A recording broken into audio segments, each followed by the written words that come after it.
Hi, I'm Robert Nightsend Peterson. I'm joined by the coach of Team Dignitas, Scarra. How are you today? Great. I'm very happy to be here.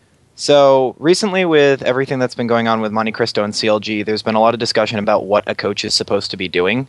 What do you do as a coach, and what do you think of the evolving role of coaches in esports right now, especially specifically League? Uh, I think my role encompasses a lot of different stuff. I'm not really I don't really care about the terminology as much as I care about just making sure the team can win. I'll do everything from uh dishes to making sure people are awake and active for certain times, making sure that they're focused. Pretty much, I'm just here to make sure that they can play the game and improve at a rate that's efficient and effective, rather than being inefficient and ineffective, which of course would make sense. So, what do you think of the difference between having a former professional player as a coach versus having someone who wasn't a professional player prior to becoming the coach? I think it just depends on the kind of person you are and the team you're coaching. I know for me, especially in this thing, it's very hard to get respect as a person, because a lot of times, especially as a coach or an analyst, you'll be going onto a team where there are just a bunch of uh, big egos, like people who've been in this thing for a long time, who've made a name for themselves, who worked their way up, and then you come in and you're just there. It's really hard to be able to contest people like that because they it's just hard to build that kind of respect or to just open with some kind of respect going in. So, in addition to you, what kind of staff does Dignitas have supporting the League of Legends team? I think the biggest one is we have three people right now. Me, who is considered coach. I've commonly cast, or Adam as I call him, and he's the other coach. The title doesn't really matter. I didn't care what he called himself, so I guess we just settled on another coach. And Malexia, which is our life coach, he helps us a lot in terms of making sure people's mental balances are correct and not messed up all the time. Aside from that, I think that's pretty much it. So, as far as Oh no, no, and oh actually, no, no, that's it. Never mind. Sorry. Dignitas's performance at the end of the season, where do you think we as a team fell apart against TSM, and what did we change to beat CLG to avoid relegation matches? Honestly, I don't think we needed to change anything to beat CLG. I think they were just a weaker team than TSM. But real talk, I'm not gonna go ahead and say CLG and TSM are the same skill level. I think there was one team that had a lot more internal problems and just a lot more problems in general, and there's another team that uh, consistently just didn't have those kind of problems. I think aside from that, mm, I think we were much more comfortable in the best of five scenario going into the second set. I think that's a big deal because in the first set against TSM, a lot of how best of fives should work is that you go in with a strategy and then you make adjustments on the way. It's pretty flexible in terms of what you want to be doing, and I think that we kind of missed the point. We I don't know how we missed the point, but we ended up just not getting it. Because a good example is when we played what was it called? We played hmm we played Nasus the first game, right? And then after Nasus, we decided to not go for Nasus again. When they had not shown any reason or anything that to show in the draft or the bans that they could deal with it. And I thought that was a really poor decision because especially in the best of fives when you're one game up, you should force the other team to have to react to your strategy. And it wasn't like Nasus was some kind of one time deal uh or some sort of cheats. He was an effective split push strategy that we know worked. And I think that being able to play out best of fives in general was just a big problem that we ended up having against in the TSM series that we were able to correct in the CLG series. So, do you think the move to best of fives really shook up the playoffs? Like we saw some teams like Curse being able to take the first two games, and then LMQ being able to adapt better in the best of five scenario. So, do you think some Uh, teams adapted better to best of five than others did? is what I'm Yeah, asking. definitely. I think best of fives are huge. Like I can't stress enough how important best of fives are. Like best of fives, you can get so much out of best of fives. It's like ridiculous. Uh, hmm. A lot of best of fives just comes from just being able to correctly realize like how you need to adapt it, like what problems game by game were the most important, and like you can like in what problems you should fix. Like, and I think a lot of that just has to do with how good and how smart your players are and how smart your support staff is. And I think that's like a big difference. So, moving on to the upcoming World Championship itself, how do you think North America is going to be doing at Worlds? I've seen a lot of people be putting Cloud9 over TSM in rankings and such. Do you think North America has a better chance than we did last year at Worlds this year?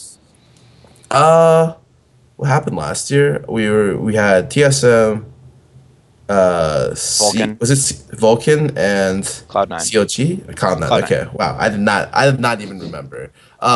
But yeah, we had those three teams. Uh, I remember TSM beat Lemon Dogs first, and that was a big hype. I think, uh, yeah, I think they have a lot better chance this year. I definitely do. I think everyone seems to be having has improved at quite a decent rate, and even like teams like us, like even teams that ended up placing fourth and Curse ended up placing or fifth and Curse ended up placing fourth, really improved in a lot of different ways. Like even though the standings don't reflect that, I feel like where we started from and where we ended out was like such a huge chasm in terms of like the amount of improvement, and the same can be said for almost every team here. Like the amount of vision control in NA has improved like dramatically. Like we're able to like get the objectives early on time, set up picks, control vision, understand how like win conditions work, like how to bait Baron. It's like ridiculous actually how much certain teams have improved, and almost every team has improved in some regard. Even like the last place team complexity has improved quite a bit, and even though they're not in LCS right now, I definitely expect them to come through the expansion tournament.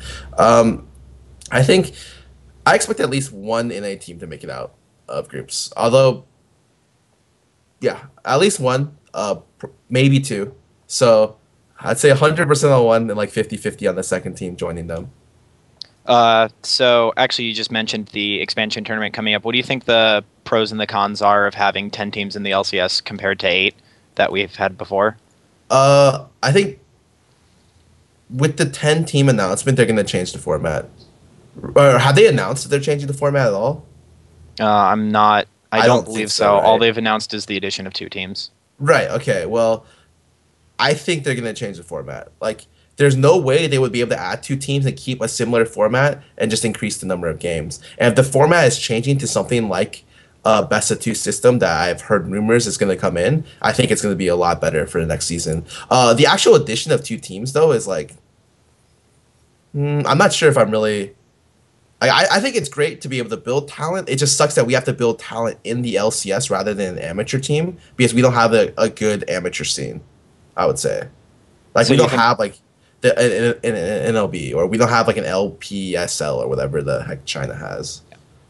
So do you think that's one of the biggest failings of the LCS right now is that the amateur scene is so weak?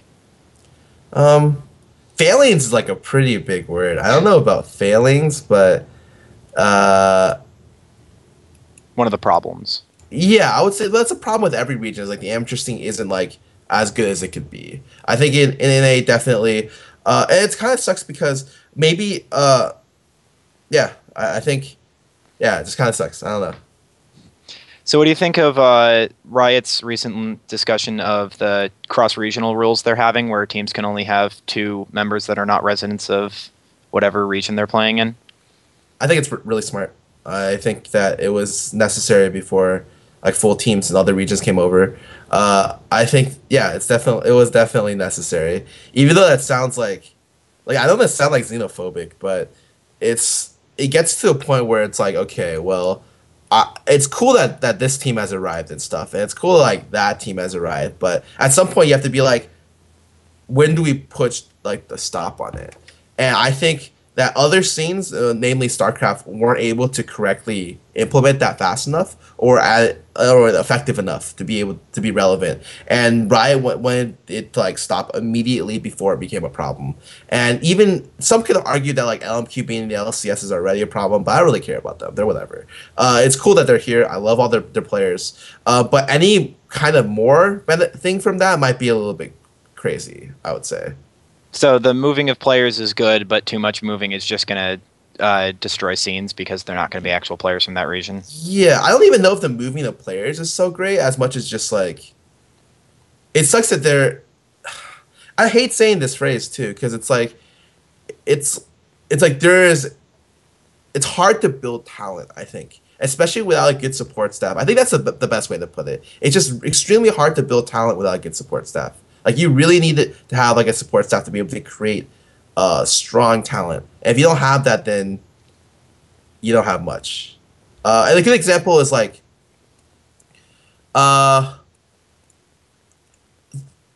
especially in regions like NA in Europe, I think they're less like of the crazy talented players. Like for instance, if you look at the NA region and you look at players who aren't on NA LCS, I can't name a single player that's like incredibly talented, like incredibly talented. Like I look at him, and I'm just like, this guy is a beast. Like if I could see him in LCS because he's like mechanically talented, they can play like multiple roles, multiple champions, those kind of people. Like maybe you can make a case for like some of the multi-time challenger players like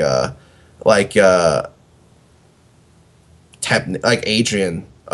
Like maybe you can make a case for him, and maybe Signature, like maybe people like those. But a better example is like when you look to Europe and you see someone like Incarnation. Like when I saw Incarnation play, I was like, this guy could potentially be like the greatest player ever. Like Incarnation was a player that was like, holy shit! Like this is a guy that's gonna like that can get on any team and perform well, and you just don't have that kind of like consistency. I would say like you don't have that kind of skill level. And I'd say there's another, like I can just list off some examples in Europe. Like and Europe doesn't even have that many. Like Europe has like maybe Incarnation, which is banned for life, whatever. I don't know if when he's gonna get back. And in Europe also has who else is that guy? His name is White Knight. I think White Knight's extremely talented. Maybe his like I've heard weird things about what like his work ethic or whatever or not, but I think White Knight is like a player that could be like extremely good. But it's just hard to say because and aside from him, there's like one or two more. I don't follow European solo queue, European challenger as much, but I've heard rumors from European players as well as other NA players like who could potentially be like gods at their role, and we just don't have those kind of people. But I think you don't necessarily need a god. Like you can't look at the solo queue and find a faker. I think that's impossible, or not very likely, I would say. But you could definitely look and train someone to be as consistent as, I don't know, like Sneaky's really good, and I feel like you can maybe train someone to be up to his level. But that might be taken away from Sneaky because he's like great, like he's the best in AD carry right now. So maybe that might be taking away a little bit of him and like whatever his performance. But yeah, I think the biggest thing is just that the infrastructure on the teams hasn't been good enough to be able to train players to become better. And that's something I didn't really realize was relevant until I became a coach. Because you really need to have like a good grasp of how players work in a work environment to be able to create better players. And I think a great example of like a failure in doing that is like when Golden Glue first joined Dig. Like I wasn't able to correctly assess, like he got caught up in like a really poor work environment, and it negatively influenced his play, and he didn't get enough positive like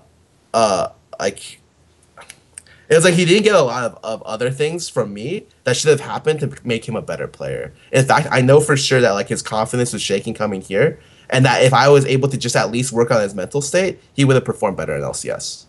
But I wasn't able to do that, and that's like a good example of like me not being good enough to support another person who is an amateur. And I think like maybe now and maybe in a different work environment, I could definitely train amateur players to be better. But I think definitely before, it's it was not as easy because I just didn't have the right idea and the right grasp of how people clicked together and what was necessary, what was needed in a environment to make people win. So do you think, you said before that you think North America as a region got stronger this season. Do you think a lot of that is because so many teams have been picking up coaches, analysts, whatever you want to call them, and that also those coaches and analysts that were already there have been improving? Yeah, definitely. I think that's one of the main reasons actually that they've gotten better. Um, yeah, no, it's definitely one of the main reasons why they've gotten better. Um,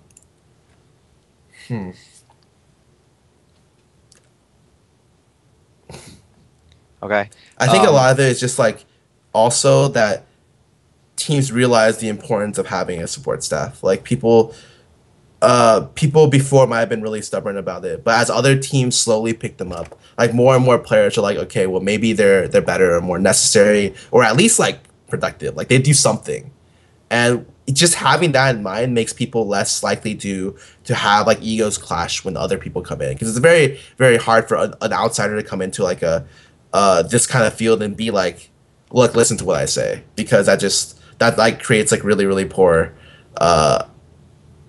problems. Okay. So a couple people have announced that Doublelift and Crepo have announced that they're going to be on the analyst desk. Will you be joining as a guest analyst or anything at Worlds this year? No. Nope. Okay. And then any final? No, I will not be joining as a guest analyst this year. Okay. And then any final remarks or shout outs for the end of the video? And typically this is like the easiest part because then I'm just like, okay, well, our sponsors, our fans. But for some reason, I just wanted to say something more here. I'm not quite sure how to phrase it. I think, yeah, I don't know. I think we've played decently. Well, it sucks that we aren't going to Worlds though. Like it really does. Like I think everyone's really bummed about not going to Worlds. I think that this was like kind of the test in terms of how a team was going to play out this season, or like how a test for me at least in terms of coaching. I think this is definitely a split where I was like a full-time coach or like whatever. I worked 8 hours a day, maybe a little bit more, and I wasn't sure like how I was going to perform. But now that I have a really good idea of like what's going to happen and where people are going to go and what's going to happen, like I feel like next season is going to be dramatically better for the team that I'm on. Aside right. from that, like yeah, like I like thank obviously the fans and the sponsors for letting me even able to play or like coach at the competitive level. I think that's really good. That's great. Like that's my whole lifestyle, right? Nothing but huge thanks to those kind of people. And aside from that, I have not much else to say. All right. Thanks to our sponsors again. Thanks for joining us for an interview, Scarra. And I'll see you guys later. Yeah. See you. Go. Hey guys, this is Kiwikin, And I'm Cutie Pie. and we wanted to thank you for watching this video. Be sure to subscribe. And check out more of our videos.